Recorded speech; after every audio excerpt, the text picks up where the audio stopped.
Welcome to the Trade Show Podcast, the home for conversations with global leaders in the trade show and events business. Our show will bring you face to face with experts who speak about the possibilities and trajectories of this $50 billion industry. I'm your host Shubhanjan Sarkar, founder of PitchLink, the next generation visitor engagement platform where our mission is to make conversion easy. Welcome to this episode of the Trade Show Podcast. Thank you for listening and your continued feedback. If you have suggestions or you want me to dig in with a specific guest, please write to me at shubhanjan@pitch.link or message me on LinkedIn. Both links available in the show notes. I'm very excited to introduce you to our guest today, Tahira Endean, Head of Program IMEX. She is the author of Intentional Event Design, Our Professional Opportunity, and Our KPI is Joy, using live events to catalyze happiness, productivity, and trust. She's also the co-founder of Strategy Table, helping companies transform team dynamics through expert meeting facilitation. If people don't leave your event feeling more connected to your brand and that you have given them the colleagues, the leadership, and the product and the tools to sell that product, they're not going to sell it. They don't sell. You don't have a company. So it's very correlated that you need to connect to the humans at your events. Tahira Endean is the head of program IMEX. She is the author of Intentional Event Design, Our Professional Opportunity, and Our KPI is Joy, using live events to catalyze happiness, productivity, and trust. She is also the co-founder of Strategy Table. Tahira is a curious event designer and curator of education for the MICE industry. She is passionate about global travel, intentional event design, and the integration of technology into our lives and events to enhance the human experience. Tahira wore her association hat as head of events for SITE from 2019 through the pandemic and until we returned to events fully in 2023. Change is inevitable, and in 2023, Tahira put her passion for lifelong learning into practice to earn an MSc in Creativity and Change Leadership. Tahira continues to educate the next generation, teaching event strategy and design at the British Columbia Institute of Technology. Deeply committed to the industry, Tahira has been recognized for a range of contributions including 2022 Influencers with North Star Meetings, Smart Meetings Women in Meetings Visionary 2021, Meetings Today Top 20 Trendsetter 2018, a Meetings Net Changemaker 2016, the MPI BC Chapter Mentor of the Year 2018, amongst others. In 2015, Tahira was included into the Meetings Canada Hall of Fame in the Big Idea category. Driven by a fascination with what we are learning about neuroscience and the power of the five senses to enhance memory, knowledge retention, and improve connections, she is continually seeking appropriate ways to design the most relevant incentive, meeting, and event environments. Tahira also loves travel, cooking, time with her family, and anything with bubbles. Now, on to this insightful session with Tahira Endean. Hello, Tahira. Welcome to the Trade Show Podcast. I'm delighted to have you with us this morning. I'm so thankful that you took time to schedule me early in the morning and join me from Canada. I spend quite a bit of time every year in Canada, and it's incidental that at this point I'm not there. I'm in the other side of the world.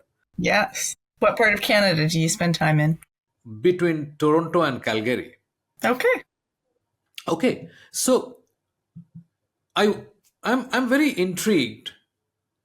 What made you write this book? I mean, how did you even arrive at the idea that joy should be a KPI for events? Well, I have been planning events since the 1990s and producing them and watching people interact. And why do people come to events? They come to events to be together in whatever capacity that is, whether you are at a festival, a conference, a small round table. It doesn't matter what it is. When you come together, you are coming together for a purpose, or you should be coming together for a purpose if you've done it well. So in 2017, I was looking at, somebody had asked me about an article I'd written. I couldn't find it. I thought, this is ridiculous. I have all of the stuff that I've written and I don't even know where it is. And there were some things that I felt quite strongly about in our industry, that we weren't necessarily doing that well, really being purpose-driven and people-centric, and that information on how to do that better could be accessed in one place. And so I wrote Intentional Event Design, Our Professional Opportunity. At the end of 2021, as we were coming out of the pandemic and changing events, I went back to that book and thought, oh, it's going to be terrible. It's not going to be useful anymore. And I reread it and I was like, no, this is still 100% exactly what we should be doing, and added 8 pages in a 2022 version on things we'd learned from the pandemic about how people wanted to meet differently. And then I just kept thinking, this isn't enough. And so I was in the midst of doing a master's degree in creativity and change leadership.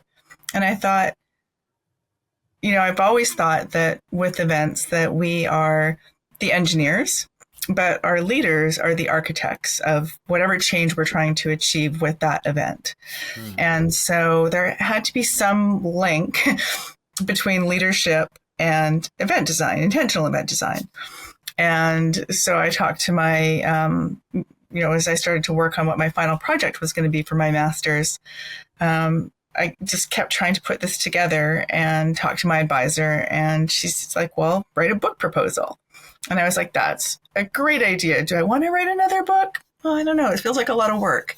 And so then as I started developing it, I thought, no, this is something that needs to be out there. It's something that, we always talk about in events. How do we get a seat at the table?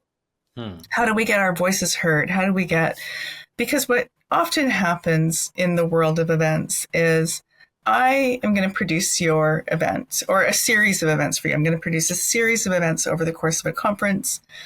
And it, everything from, your welcome and arrival experience to your opening general session that gets everybody excited, into all of your sessions, and hopefully some final closing with some lovely peak and end moments. And through that whole process, I might never speak to the senior stakeholder. I might speak to layers of people in between. But at the end of the day, the layers of people in between are only going to be happy with you if their senior stakeholders are happy. So it's, what do the senior stakeholders want? Well, they want the same thing everybody wants. They want to come to an event and they want to enjoy their experience. Even if that experience takes you through, and probably sometimes even more, if that experience takes you through some kind of deep transformation, then it becomes even more important that we're designing for that experience to be psychologically safe, meaningful, and at the end that you find some peace, joy, happiness, productivity, whatever it is that's going forward. To, on a different kind of scale, you might be planning their national sales conference where you're going to have, 1 to 10,000 people in a room, or a series of rooms and series of experiences, 3 to 5 days, quite often. And you need them to leave feeling happiness, productivity, that they can be more productive because of the tools you've given them during that sales conference, and that they trust in where they work. And ultimately that comes down to a feeling of joy. And so I wrote the proposal, got a great mark. That was good. Finished my master's, started writing the book. So that between May and November, I was writing the book. From November of 2023 for a very long period of time, up until mid-2024, we lost 12 peers, colleagues, family, and close friends. And it was very difficult. While I clearly understand that you can't have joy without sorrow, I just didn't feel like writing about joy. And so I stopped for a while, and then eventually I was ready to start again. And then at that point, it became for me even more of an imperative as everything started to really shift in the world to get it out there that we have a lot of power with events and what we're doing to create places where we can come together and find some joy. So that's the very long story of the genesis of the book.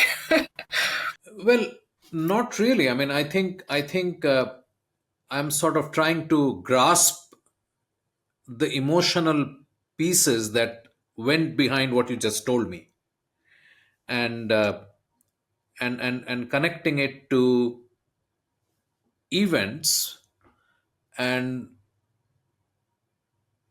which is a very uh, commercial thought fundamentally, right? Not to say that emotion has no place in buying and transaction and so on. There's a lot, as we know, but that's not what we acknowledge or we like. We really don't talk in terms of putting up a conference and what's the emotional investment that my salespeople are going to make in this conference, right? I mean, uh, And you how much of a miss is that? It's exactly. everything.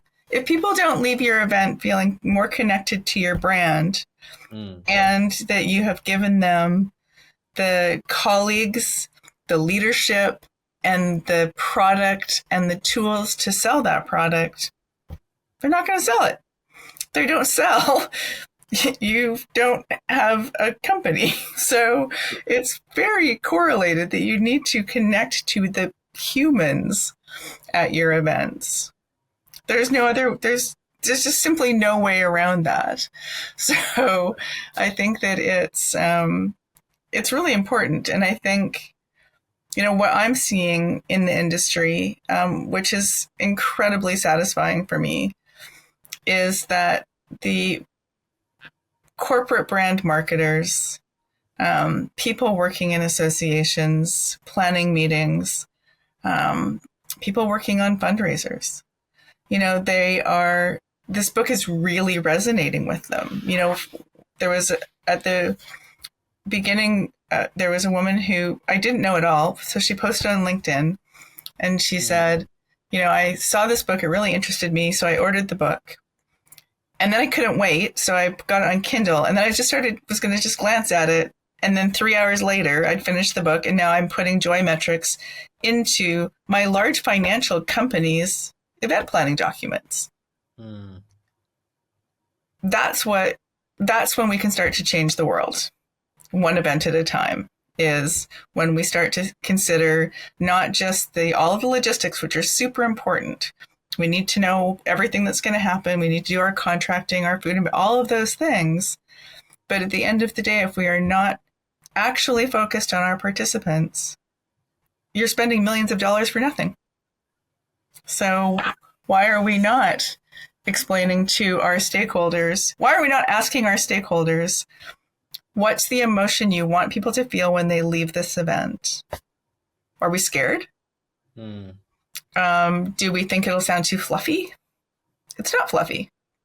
Every single element of your event is directed at humans. So consider the humans. I think it's really simple. Before I dive a little more into the writing process, I want to know, is this specifically for brand events or corporate events and not for large scale B2B trade shows? Is it something like that? It can be any kind of an event. It's focused on business events, because that's what I do. Stay in your lane. So, but it's focused for anyone who is planning any kind of an event where people are going to arrive, quite simply. So whether that is a brand event, whether it's B2B, B2C, whether it is your association coming together for their annual conference or even their board meeting or their leadership retreat, whether it is for trade shows. Absolutely. There's a ton of trade show examples in the book because I work at a large trade show. I have a lot of examples from that. But, that's one of the many jobs I've had over the years. I've had lot of people tend to go into any industry and sort of stay in a one particular lane. I've always stayed on the side of planning, producing, leadership change, those types of roles. Creating things that are going to bring joy for people, using creativity to do that, and creativity being not just you made something look fabulous, but creativity being how did we help them solve a problem. So really looking at where we need to get to, and then how we can use this event to help them get there. And it's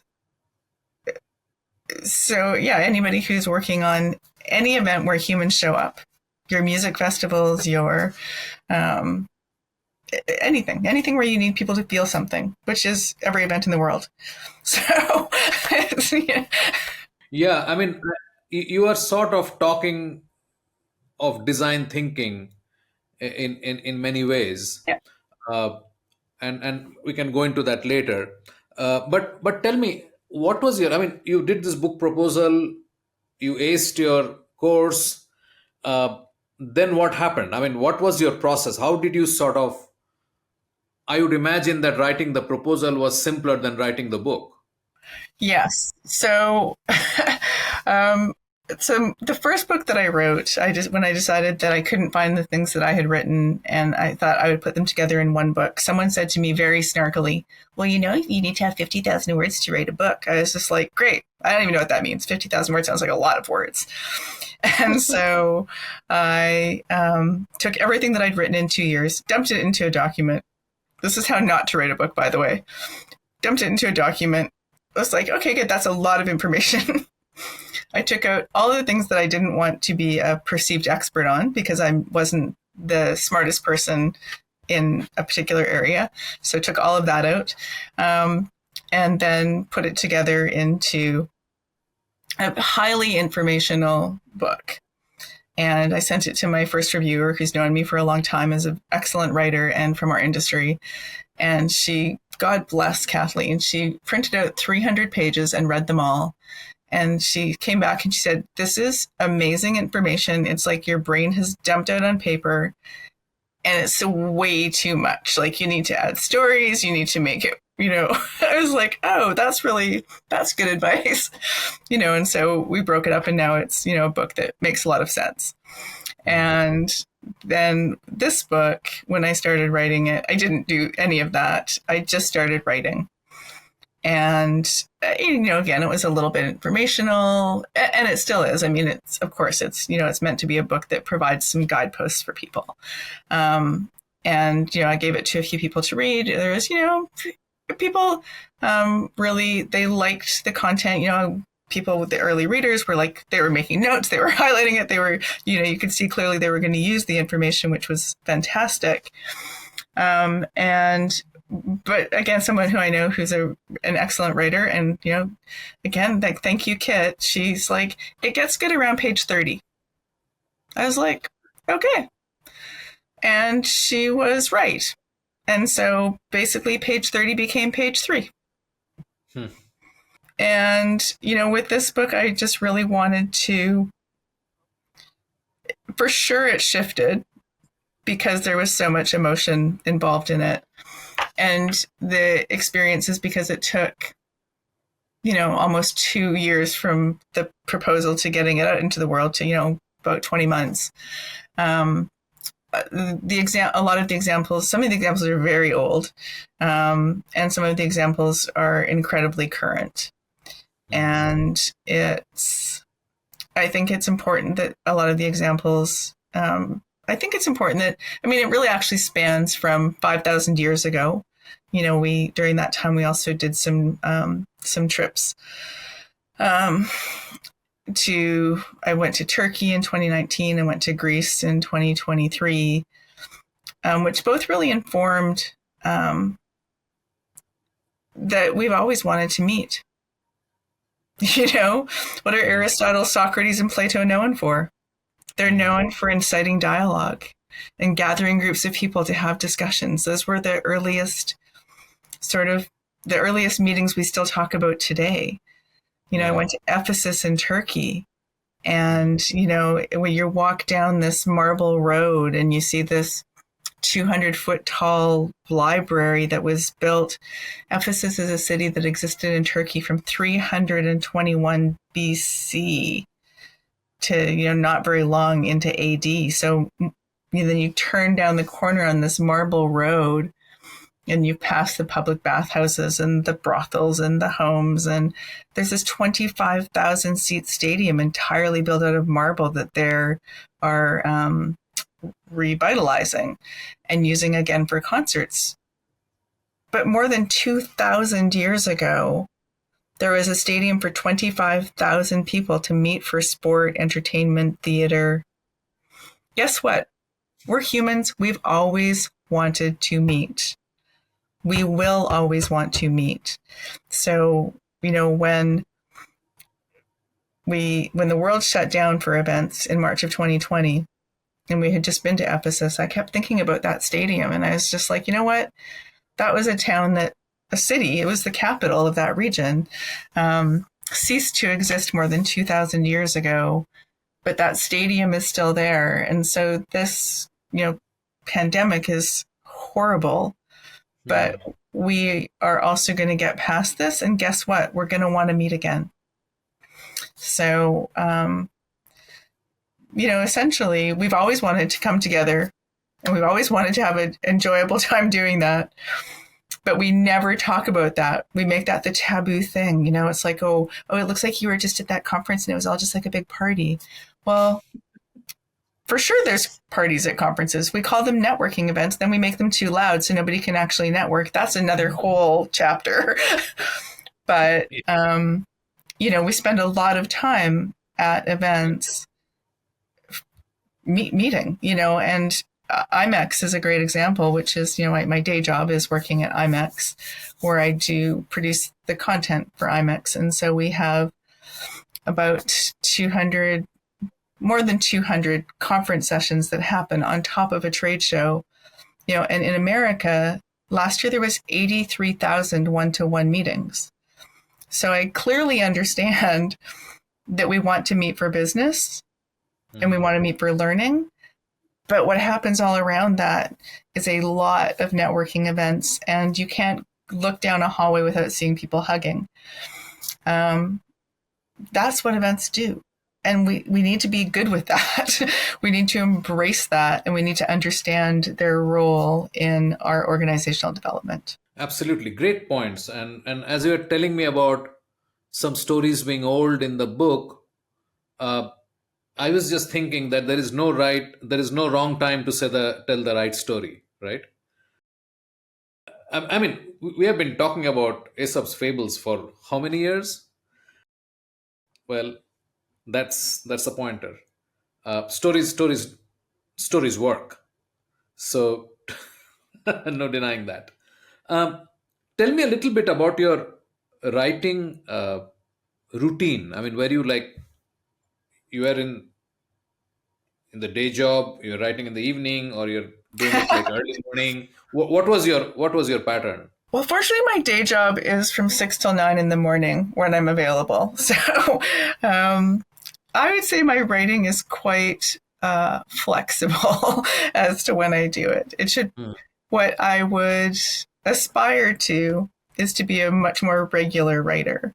I have a little post-it note that says, beside my desk, it says, every day I will include time to exercise and to write. And most days I find time to do one of those two things. So, once I decided to write again, I just set aside some time every day to write.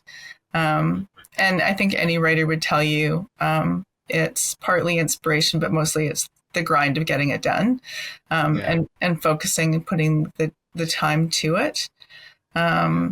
There's, and I think, again, anybody who writes at all would agree with this, that then there's the time that you put it out into the world and send it to those first reviewers and you just want to throw up all the time. Once it goes out into the world, you've sort of accepted that, I have another friend who's a writer, Greg, and he said, He's like, well, how did you know when it's done? I said, it'll never be done. Like, if you waited for your book to be done, you would never, ever put it out into the world. So there's just a point where you have to call it and say, okay, this is what is going to go out there now. Mm. Um, Yeah. Yeah. Makes sense. Makes sense. Let's get into the book.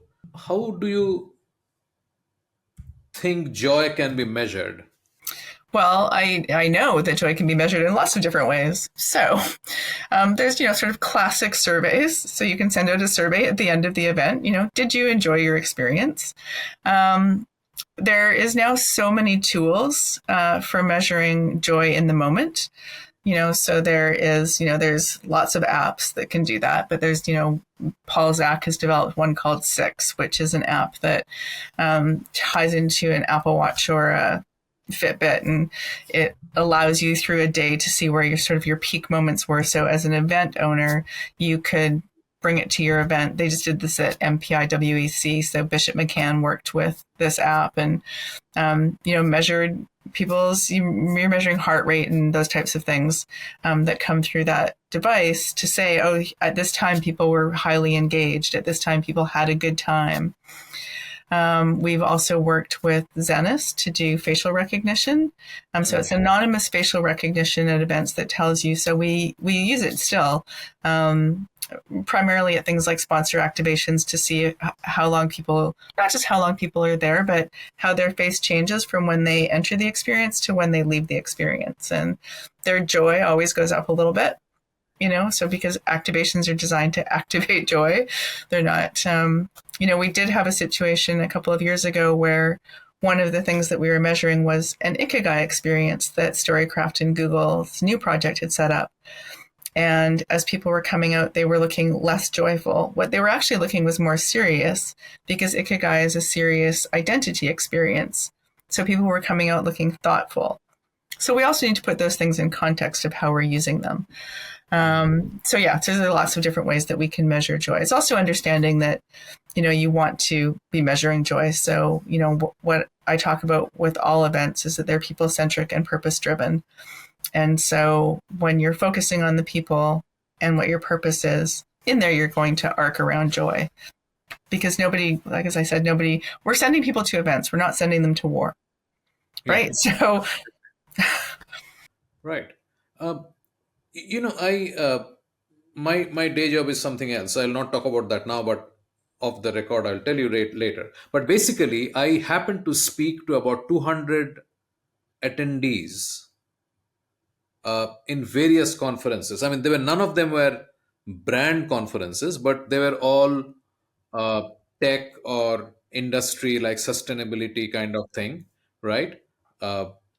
And unfortunately, and one of the questions I asked them is that what was remarkable for you?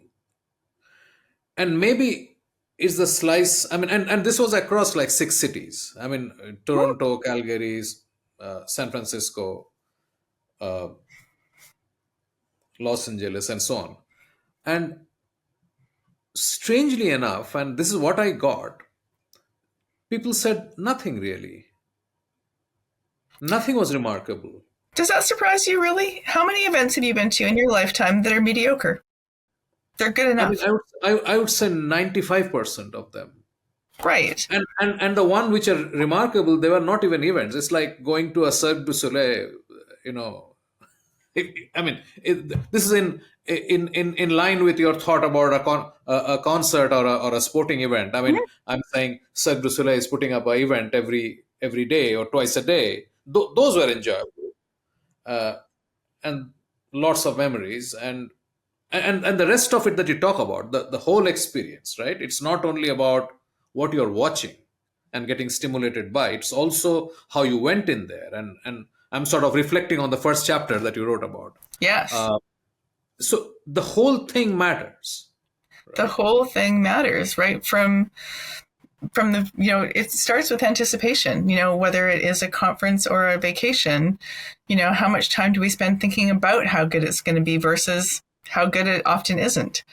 So, it's that's a normal also part of the normal human experience. So what we want to try to do is to get to a place where the anticipation of an event is matched by the event experience itself.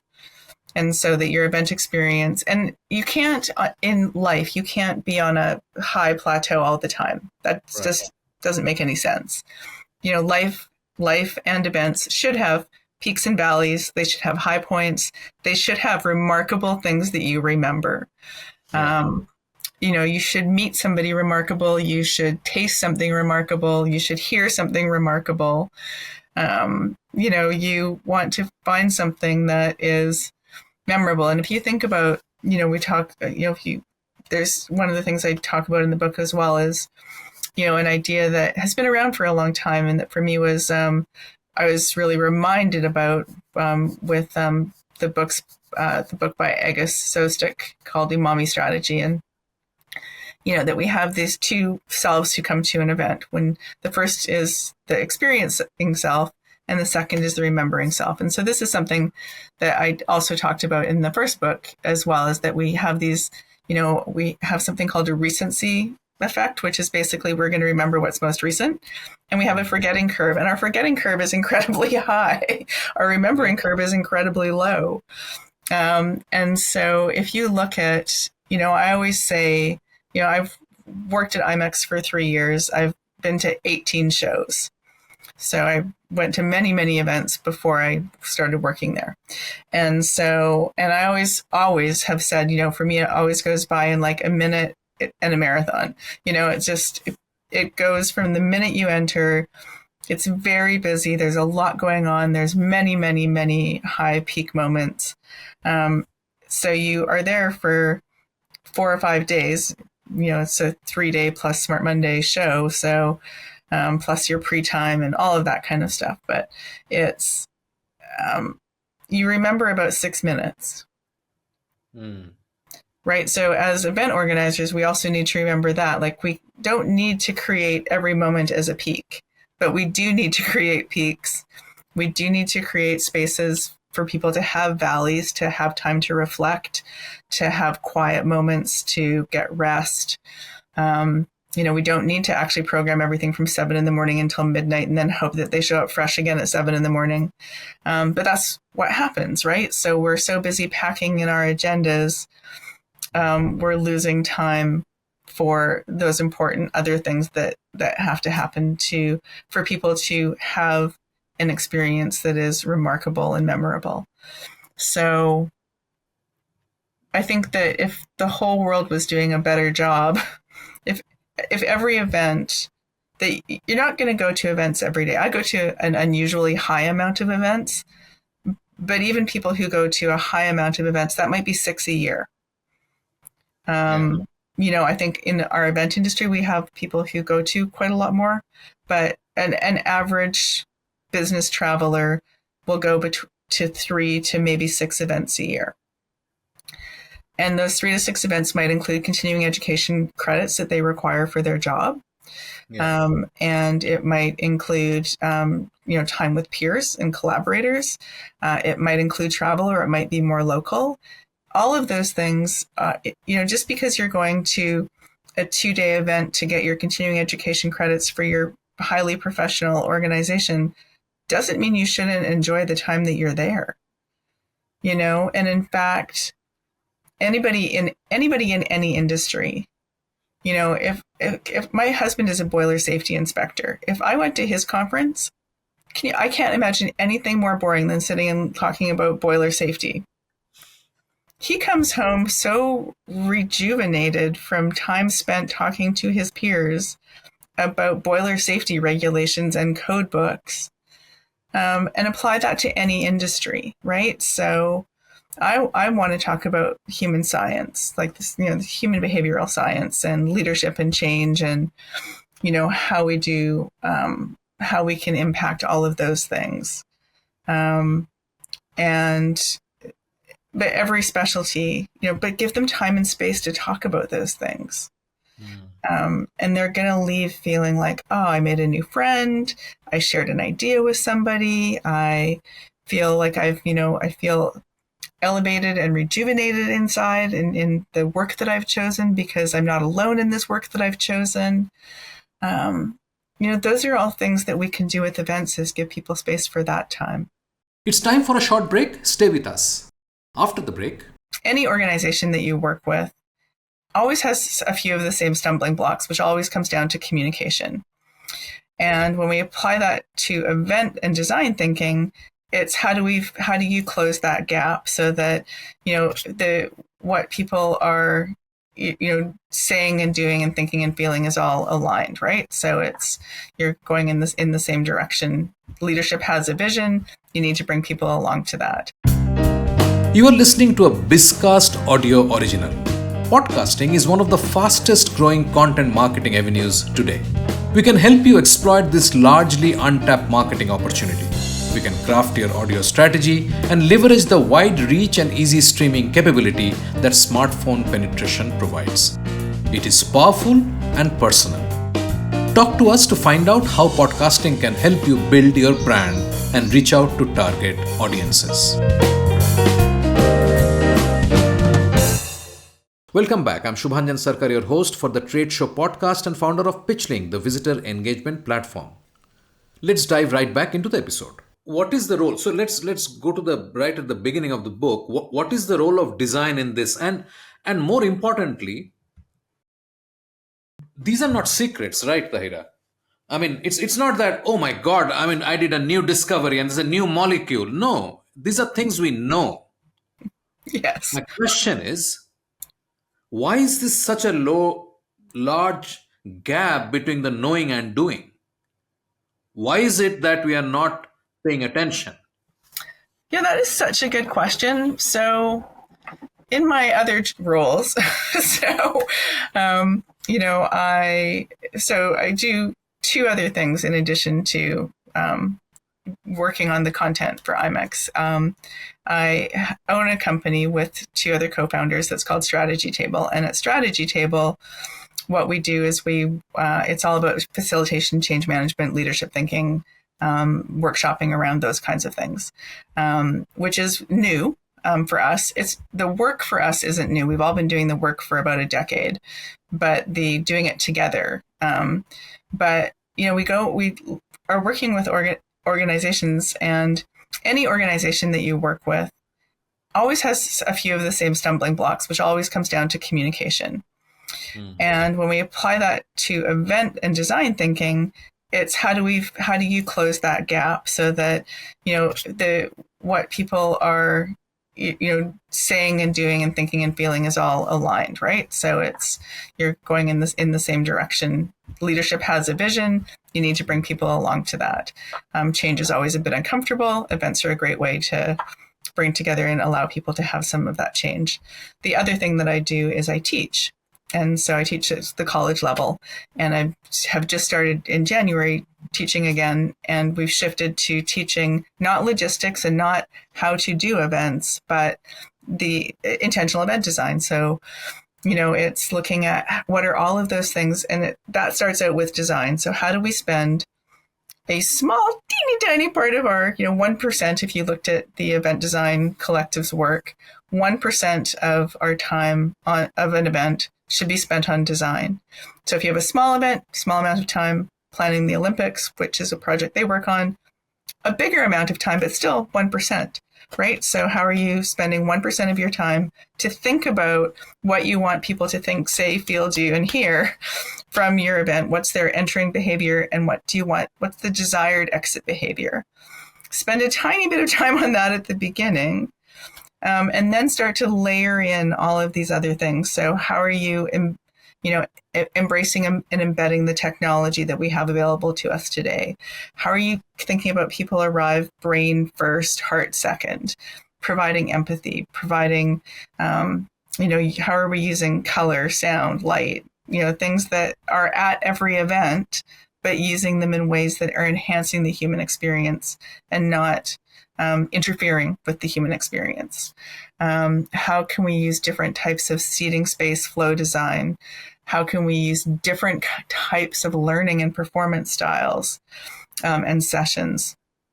And what's so fun for me is to watch these learners come in at the beginning, you know, and some of them are working in events, and some of them are trying to work in events and they're doing schooling towards that.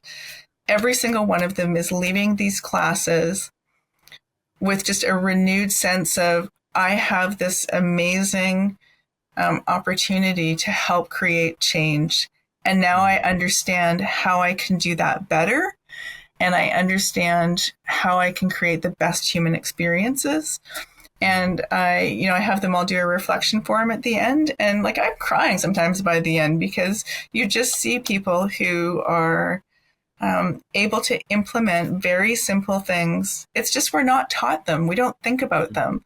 What we're taught, if we're taught anything, is how to do registration, learn these 3 technologies. Can you build a mobile app? Here's what a website should look like. Here's all the things it needs to include.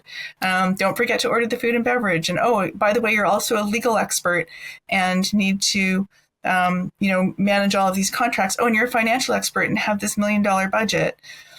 But nobody says, have you thought about the humans who are showing up? So there's definitely a gap there. And what's fun for me is that now 2 schools have recognized that gap, and that's where I'm teaching. And like I said, it's just incredible to see these people light up, and to see the people who are responding to this book, who are working in events, and seeing them light up about it, because they're just like, oh, you know what? This is actually what I do. I create events for humans. And now I have ways to think about and talk to my senior leaders about why this matters so much. And now I can build some metrics around why this matters so much. Events are the most expensive business marketing tool that you have. Full stop. So, and they're the least measurable. Yeah. So, you put out an A/B testing on a website, you put out A/B testing on an email. Oh, 5,000 people opened it. Did they do anything with that? No. You bring 5,000 people into a room, you have the power to change their thinking. Yeah, absolutely. Absolutely. I wonder why we are not intentional, to take your words, and why organizers. So one of the things that I have a theory is that both organizers and exhibitors have their own bodies, right? Who represent and who talk and they think, right? There are none for attendees. So nobody is really voicing that, hey, we need to have X, or we are feeling that this is missing in what we did. I mean, we do the surveys, but they're not intentional from the attendee's point of view. I mean, if I've attended a place and you give me a survey, I mean, well, I want to take it. I'm half interested. I'm not so interested. I'll do a sort of shoddy job and give it back to you. I have no skin in that game of giving you information, because I'm not going to get anything out of it. Well, and what you're going to remember, I remember years ago, I was working on it was CEOs of health organizations. And there's 30 some people in the room, and we had this professor from MIT. It was long enough ago, he had an overhead projector. But, one of the smartest people in organizational development in the world from MIT, giving them a full day session. And at the end of the day, he gives out the evaluation. And he said, so I'm going to give you this evaluation. He said, and I'm going to tell you about what we do in my department at MIT, which is we collect all of those evaluations so in our department, everybody gets their evaluation, their summary results. We get you get, as an instructor, you get all your evaluations back. So you can have conversations about them and all of that, improve. And so they have a dinner. Everybody at the dinner puts in $50. They all read out their worst evaluation. There's always a worst evaluation, and then they vote, and the winner with the worst evaluation gets the pot. And they do that every term. Because you know why? At the end of the day, that's what happens, is you get the best people either love you, or the people who really had something that they're angry about or didn't like or want to vent about. That's who fills in your surveys. Mm. What you don't get is all the people that had a mediocre experience. Right. And that would be a large middle, right? That will be a large middle. Absolutely. So even customer, if you're looking at customer support data, that's really what comes out. I mean, who is going and leaving a review? Either the ones who are very happy, oh, I love the book, Tahira, or somebody who said, I mean, this is rubbish. Why was this book written? Etc. Etc. Yeah, Yeah. absolutely. Let's switch gear and talk about you. You're talking about events being inclusive, right? And we are looking at a world which is now trying to say DEI is rubbish. We're not looking at a world. Let's be clear about that. We are not looking at a world that says DEI is rubbish. And, and I look at this from the perspective of, I work on primarily right now 2 events. So for my entire career, the first very large event I worked on was 1996, the 11th International Conference on AIDS. 15,000 people coming to Vancouver. Too big for us, but at the time, now that would be no problem. But then it was, difficult. Just from a venue hotel perspective. And then 1,500 of those were people living with AIDS. And 1996 was the first year that antiretrovirals existed. So the amount of education that we had to do to even get an exhibit set up where people thought, well, if somebody lies on this thing, then I'm going to die. No, that's not how AIDS works. So we had to figure out how to include and educate people so that 1,500 people living with HIV and AIDS could come and participate in this conference. That's kind of inclusion at its max. That same year, there was an event at the convention center that was called Independence, and everybody at Independence was blind, deaf, mobility. Everybody had something, a challenge to being independent. So they had to, build a little sand pit for the guide dogs. They had to, do lots of things to think about how do we include people. And, to include somebody who is vision impaired or deaf requires particularly with deaf people, are you going to add ASL interpretation? Are we going to add in, some kind of translation, like a written translation that's in live time? What are some of those simple things that we can do? And we also now know that, depending on, it doesn't matter what kind of data you look at, 26% of the world is living with some kind of inclusion challenge. So It could be mobility, vision, hearing, neuro inclusion, just however you kind of want to extrapolate that out. And so inclusion, again, just comes back to empathy and considering that people are coming to your event and that people are in your life and that people are in your organizations. And that you're not, by accommodating, which is not the greatest word either, but by accommodating these needs, all we're doing is creating a place where more humans can connect. Why don't we want to do that? Everybody has something to contribute to the conversations that we're having. Everybody has something to, a desire to be included. And most of those people are anybody that I know or have interacted with in either my personal or professional life who has what we would call an inclusion challenge is incredible. They're working harder than somebody without a challenge. Yeah. And why are we not trying to just learn from those people and get better? And, so planning, and so planning shows on 2 continents. When we talk about, are we going to add, EDI sessions into our, to support people learning more about how to create inclusive events? Yes, we are. Do we look like we're a woke event? No, but we also need to remember that Europe is such a different mentality. So when I first started, we were doing kind of Americanized programming for Europe, and that was long before this administration. But they just have a different approach to it and a different mindset around it. And so than North America. And so, we can't, basically, we can't lean into, I don't think. My opinion is we should be leaning in and learning from the people that we consider need some kind of inclusion. And we should be embracing all of the other things that they bring.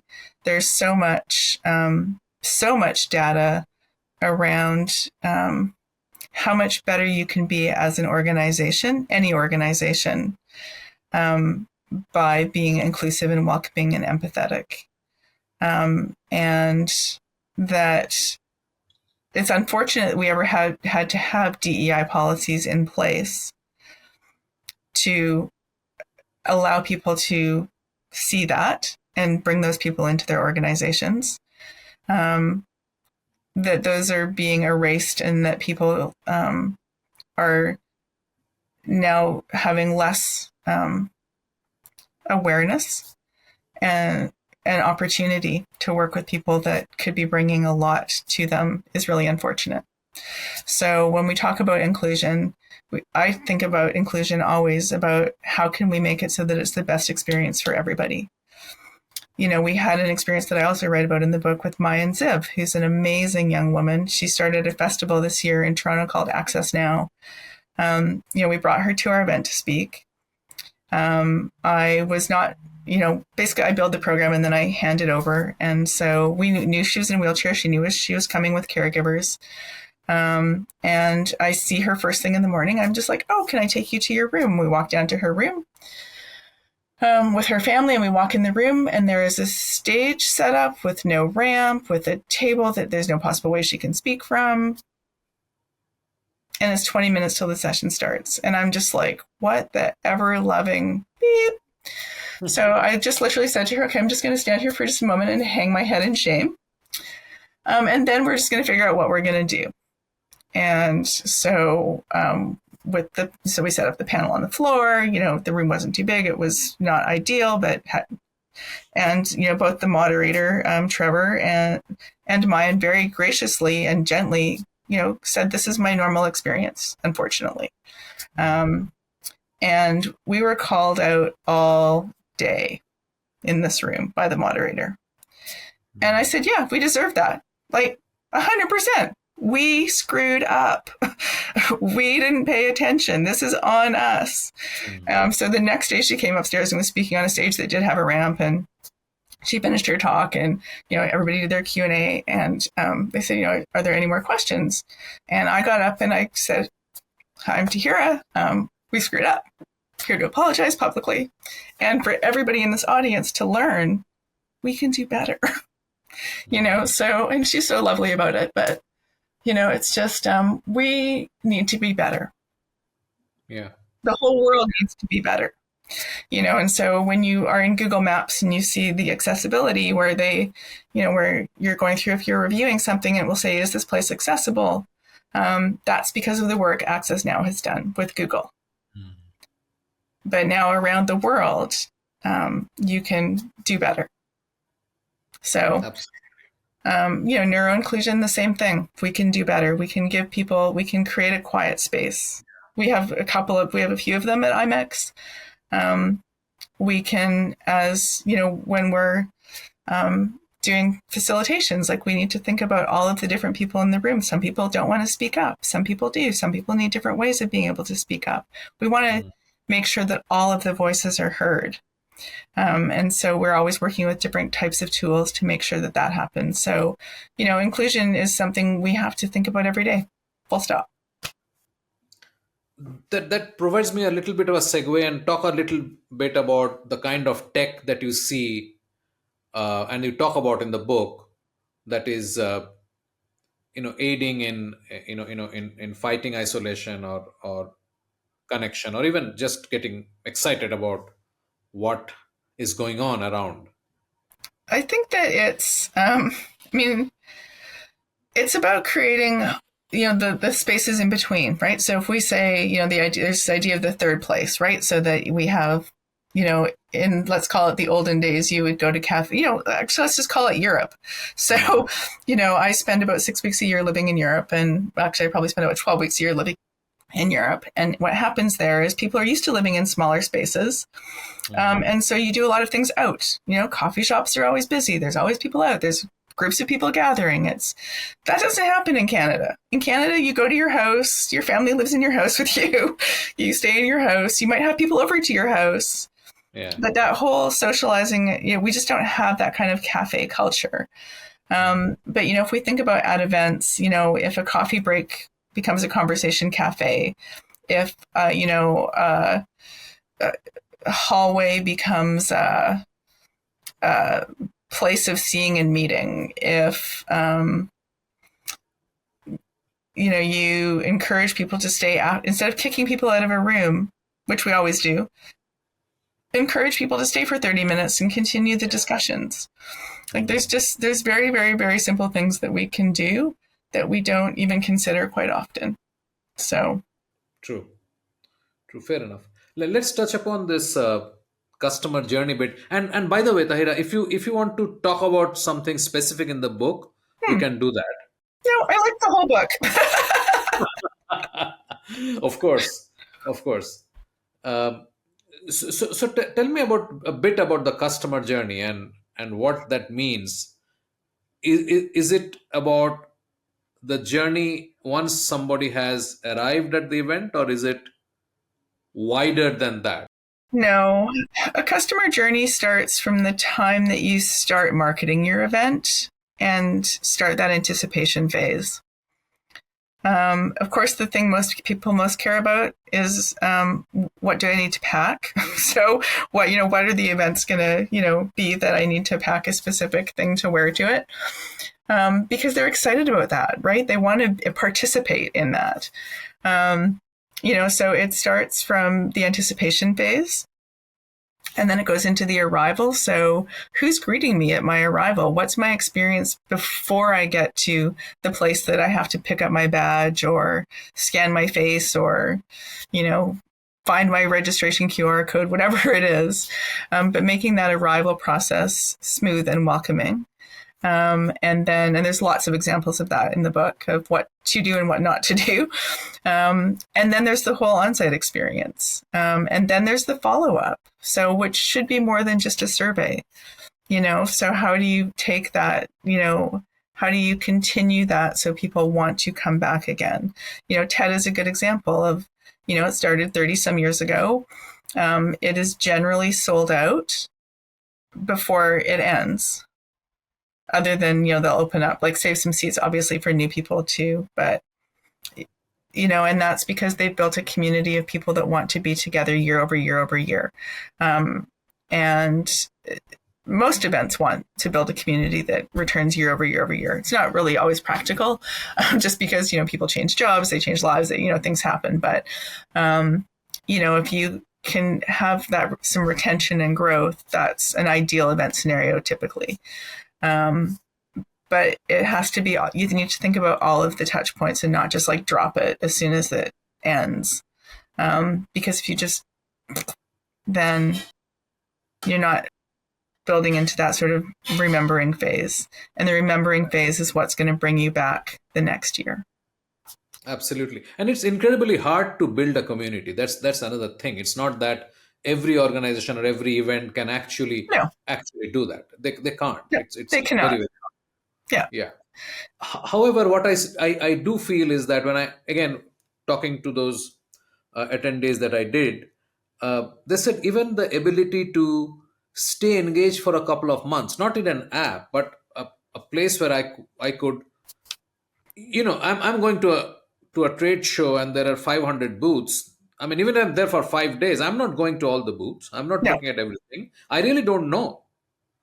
And there has to be a way for me to go back to one of those booths which I didn't visit, but I was told by somebody else, hey, you should have taken a look at that. And there should be some way of communicating and connecting and so on. I mean, of course, I'm sort of extrapolating it into a completely different direction. And that's, I think that is where our technology and our apps can help us, right? So what did I miss? How can I connect?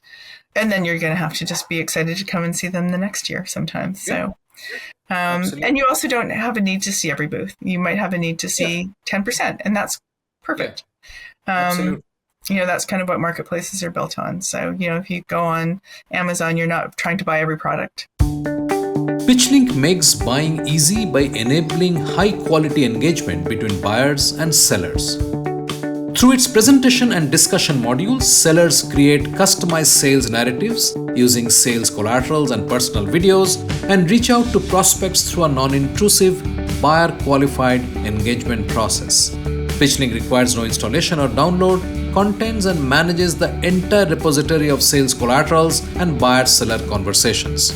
Talk to us to know more about how you can engage with customers without interruption. Connect with us on LinkedIn or visit tradeshowengage.com. That is tradeshowengage.com. This was a wonderful conversation. I hope you enjoyed it. And thank you so much for coming and talking to us. And I hope to talk to you again. Well, I would love that. This has been great. It's, as I said, it's my favorite subject. And also, can I just say, I listened to some of the other conversations that have been on your podcast, and they're delightful. And there's a lot of learnings to be had for people. And I hope that they will listen to this and also go check out some of the other episodes you have. Thank you. Thank you so much. I really appreciate it. Yeah. Thank you. We have a fantastic lineup over the next couple of episodes featuring great conversations on engaging your booth visitors and maximizing your ROI from your trade show investments. Subscribe in your favorite podcast app so you do not miss a single episode. Thanks for listening. Thank you for being with us today on the Trade Show Podcast, the podcast of record for the trade show and events industry. Here we talk to movers and shakers of the $50 billion trade show industry and identify ideas, challenges, tactics and strategies to leverage the first-party intent inherent in the trade show business. We hope this conversation helped inform and motivate as we all navigate a rapidly changing business environment. For us, these are enlightening conversations enriched with knowledge and expertise.